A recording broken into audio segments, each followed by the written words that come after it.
Olá pessoal do oitavo ano, tudo bem com vocês? Eu sou o professor Pedro e hoje teremos mais uma aula de História. Vamos lá?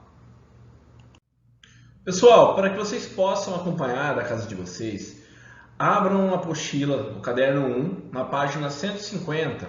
Nós vamos estudar hoje o módulo 4, Mudanças no Antigo Regime. Ao lado, nessa imagem ao lado, temos um rei absolutista, né? Esse rei foi o Henrique VIII, que vimos na aula anterior. Um rei que teve uma ótima relação com o parlamento inglês. O período compreendido entre os séculos XVI e XVIII, que estamos estudando, também ficou conhecido como o Antigo Regime, né? Essa expressão foi criada no final do século XVIII por críticos do absolutismo e do mercantilismo.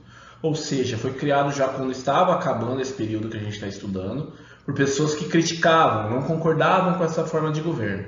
Ok? Mercantilismo e absolutismo foram temas das aulas anteriores, certo?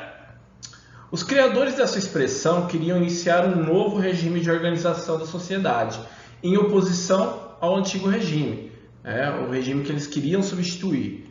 Esse descontentamento que existia na sociedade atingiam vários setores, mas principalmente os membros da burguesia, que desejavam mais participação política, desejavam mais liberdade econômica.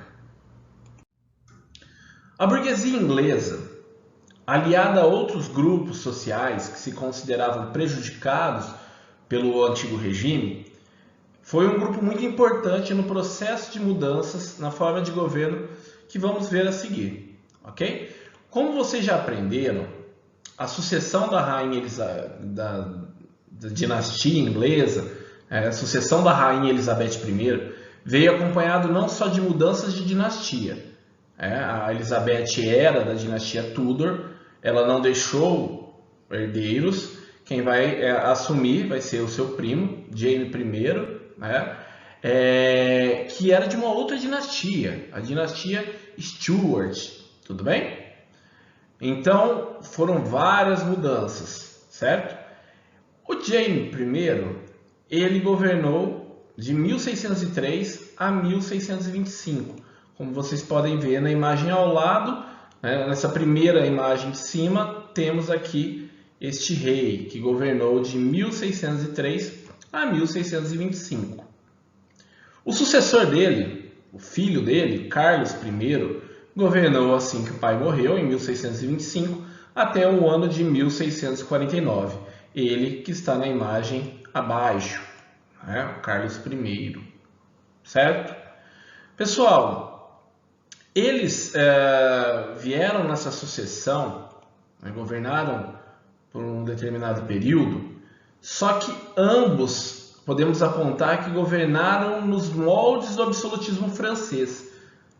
Se vocês se lembrarem que no absolutismo francês o rei estava acima da lei. Então, possivelmente, como se provou nesse caso, não existia uma possibilidade de ter uma boa relação com o parlamento. Tá? Então havia desrespeito ao diálogo com o parlamento, gerando conflitos entre essa instituição e o rei. Ok? Na década de 1620, a Inglaterra passou por uma das piores crises financeiras da sua história. Com essa crise financeira, obviamente, a miséria aumentou muito.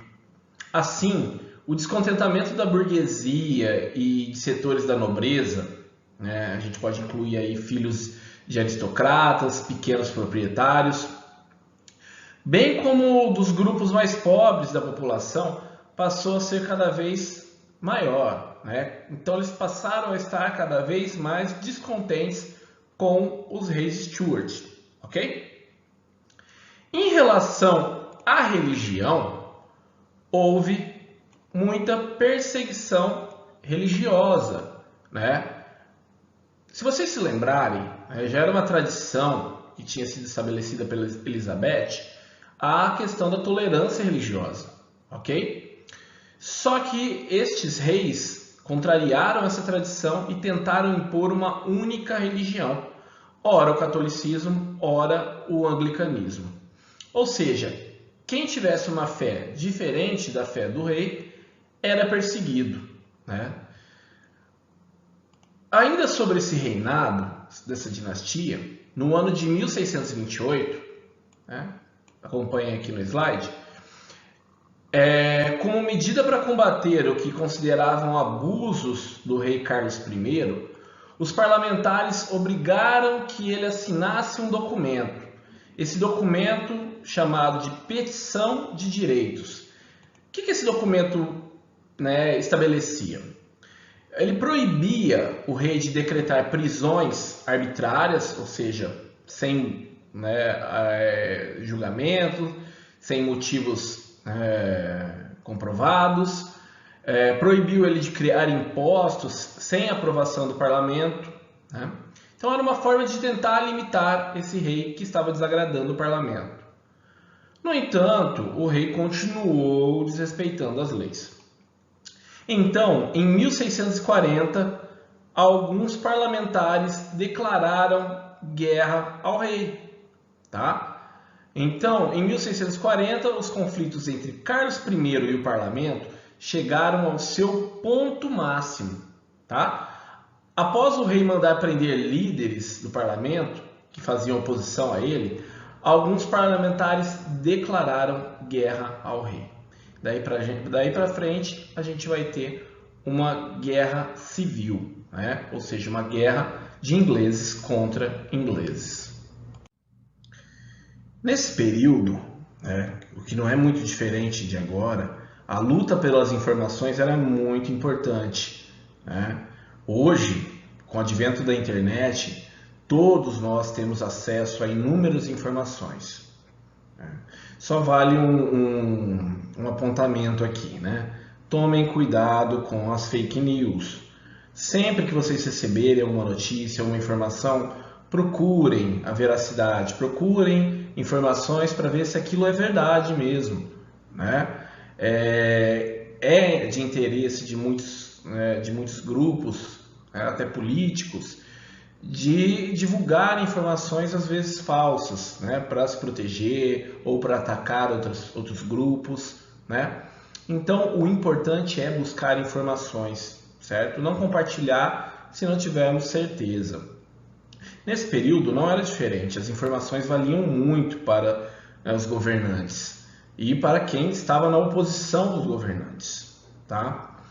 Então vamos pensar o seguinte, nesse contexto de antigo regime, as agitações políticas, agitações e conflitos políticos da Inglaterra dos anos de 1640 rendiam várias discussões.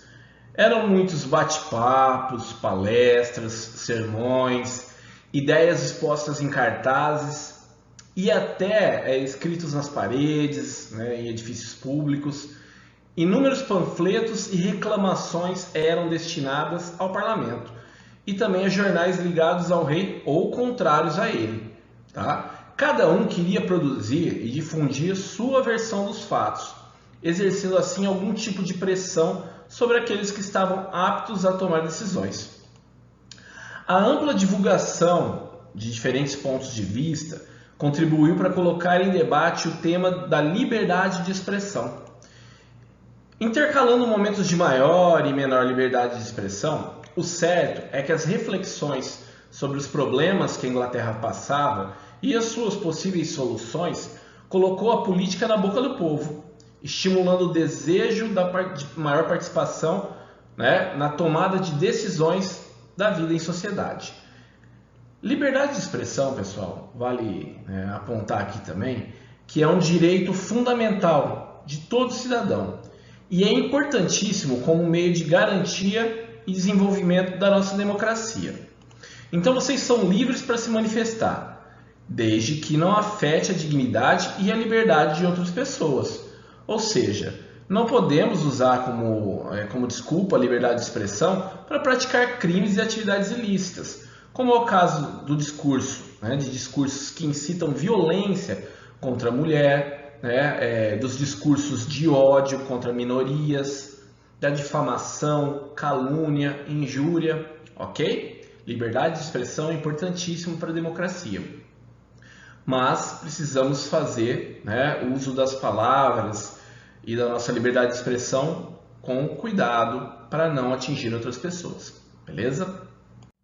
Voltando para a Guerra Civil, né, que aconteceu após esse conflito entre parlamento, entre rei, essa guerra opôs dois grupos.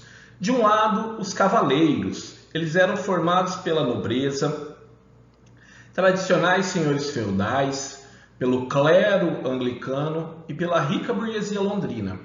Eles, né, eram conhecidos como cavaleiros porque usavam os cabelos longos e cacheados, tradicionais na corte. O grupo adversário era o grupo dos cabeças redondas. Esse nome era dado por causa do corte de cabelo que eles usavam, que era curto e arredondado. Esse grupo, né, reunia pequenos proprietários, comerciantes e proprietários de manufaturas. Em sua maior parte eram devotos da religião, né, dos puritanos. Eles defendiam a ideia de que o rei deveria obedecer ao parlamento. Quem será que venceu essa disputa? Pessoal, os primeiros tempos desse conflito entre cavaleiros e cabeças redondas foram favoráveis ao grupo que apoiava o rei, ou seja, os cavaleiros. No entanto, a entrada de um personagem, de uma liderança, né, essa liderança chamada Oliver Cromwell, que é esse senhor que é retratado na estátua aqui ao lado, esse líder, né, dos cabeças redondas entrou no comando, né, e reverteu essa disputa. Esse grupo dos cabeças redondas, eles contavam com a ajuda financeira da burguesia, com a mobilização popular, ou seja, boa parte da população entrou desse lado da disputa, e eles tinham muita organização, eles priorizavam a disciplina. Sendo assim, eles acabaram vencendo os cavaleiros, tá? Então, o rei derrotado foi submetido a um julgamento e foi condenado por uma corte instalada pelos vencedores. No dia 30 de janeiro de 1649, o rei foi decapitado em frente ao seu palácio. Daí para frente, teremos o início de um período republicano, tá? Um período que vai durar 11 anos. A execução do rei Carlos I teve forte impacto local e a notícia logo se espalhou por toda a Europa, marcando a primeira tentativa de pôr fim ao absolutismo. Nessa imagem vocês podem perceber, mais ao centro aqui, a cena no qual o rei, na frente de toda a população, foi decapitado, teve a sua cabeça cortada. Mas ao lado temos o Oliver Cromwell com a cabeça do rei em suas mãos. Isso foi muito simbólico para o momento, né? Isso mostrou que os reis não eram deuses, que os reis não eram intocáveis, ok? Isso então mostrou que o absolutismo podia ser questionado, certo? A gente está pensando aqui em uma época em que havia no continente europeu muitos reis intocáveis, que eram tratados como deuses. A Inglaterra rompeu com essa tradição e deixou claro que os governantes não passavam de pessoas comuns. Daí para frente, os reis passaram a entender o risco que corriam, e os súditos, que eram contra, esse poder absoluto dos reis, eles perceberam que podiam ir além e perceberam que poderiam continuar manifestando sua insatisfação. A monarquia inglesa, então, daí para frente, foi substituída por um período de república puritana, né? Então tinha esse viés, da religião, comandado por Oliver Cromwell, ok? Quem ganhou muito com esse novo governo foi a burguesia, que passou a participar muito mais das decisões políticas e teve várias de suas necessidades atendidas. Prestem atenção no seguinte, tá? Mesmo antes da Revolução Puritana, os burgueses já detinham um grande poder econômico, mas a sua participação política era quase zero. Depois dessa ação, dessa guerra civil, a participação política da burguesia foi muito maior, ok?